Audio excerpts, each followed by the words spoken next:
અને હવે જોઈએ વિગતવાર સમાચાર તો અસારવા એમએલએના ઘેરાવ પાછળ અમદાવાદ ભાજપમાં જૂથવાદ ભાજપ કાર્યકર્તાઓ અને નેતાઓ વચ્ચે વિખવાદ સામે આવ્યો છે ભાજપનું એક જૂથ ધારાસભ્ય દર્શનાબેન વાઘેલાના વિરોધમાં ધારાસભ્ય દર્શના વાઘેલાનો સ્થાનિકોએ ઘેરાવ કર્યો હતો ડ્રેનેજ સમસ્યાથી પીડાઈ રહેલા જહાંગીરપુરાના લોકોએ વિરોધ કર્યો હતો ભાજપના જ એક જૂથે દર્શનાબેનને ઘેરવા લોકોને ઉશ્કેર્યા હોવાની ચર્ચા ચાલી છે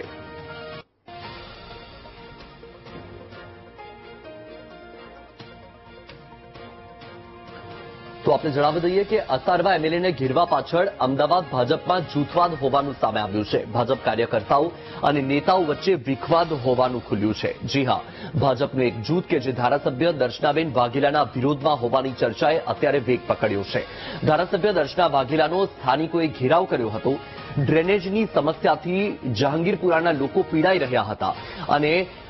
રોષ હતો લોકોમાં ત્યારે લોકોએ એમએલએનો ઘેરાવ કર્યો હતો ત્યારે ભાજપના જ એક જૂથે દર્શનાબેનને ઘેરવા માટે લોકોને ઉશ્કેર્યા હોવાની અત્યારે ચર્ચા ચાલી રહી છે અને આ ચર્ચાએ ખૂબ જ વેગ પકડ્યો છે અને તેની સામે જૂથવાદ હોવાનું પણ સામે આવ્યું છે વધુ માહિતી મેળવીશું સંવાદદાતા પાર્થ જાની ફોન લાઈન પર છે પાર્થ ધારાસભ્ય દર્શના વાઘેલાનો જે ઘેરાવ કરવામાં આવ્યો હતો તેમાં ભાજપનું જ એક જૂથ કે જે લોકોને ઉશ્કેરી રહ્યું હતું તેવી વિગતો સામે આવી રહી છે શું માહિતી જી વત્સલ ચોક્કસથી છેલ્લા એક વર્ષથી અસારવા વિધાનસભાની વાત કરવામાં આવે તો ભાજપના બે જૂથ આમને સામને આવ્યા છે કોર્પોરેટર હોય કે પછી સ્થાનિક સંગઠન તે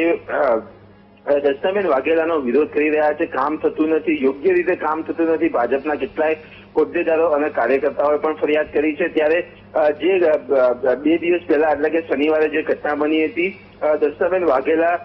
જે વિસ્તારમાં નીકળ્યા હતા અને લોકોએ તેનો ઘેરાવો કર્યો હતો મોબાઈલમાં વિડીયો ઉતારવાની ના પાડી હતી ત્યારે સ્પષ્ટપણે જે વિડીયોમાં એક અવાજ આવી રહ્યો છે વિડીયો શા માટે ના ઉતારવો અને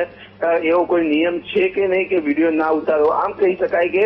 ભાજપનું જ એક જૂથ છે જે ધારાસભ્ય દર્શનાબેન વાઘેલાના વિરોધમાં આવ્યું છે મહત્વની વાત કરવામાં આવે તો સમગ્ર મામલે અત્યારે જે ભાજપ શહેર સંગઠન છે તેને ફરિયાદ મળી હતી અને ભાજપ શહેર પ્રમુખ દ્વારા તેઓને કમલમ બોલાવવામાં આવ્યા હતા ખાનપુર બોલાવવામાં આવ્યા હતા અને તેઓને પકડાવવામાં પણ આવ્યા છે કે આમાં જે થાય છે તે ભાજપને જ નુકસાન થાય છે આવું ન કરવાની પણ વાત શહેર પ્રમુખ દ્વારા પણ કરવામાં આવી હતી જી બિલકુલ થી પાર્થ માહિતી બદલ આભાર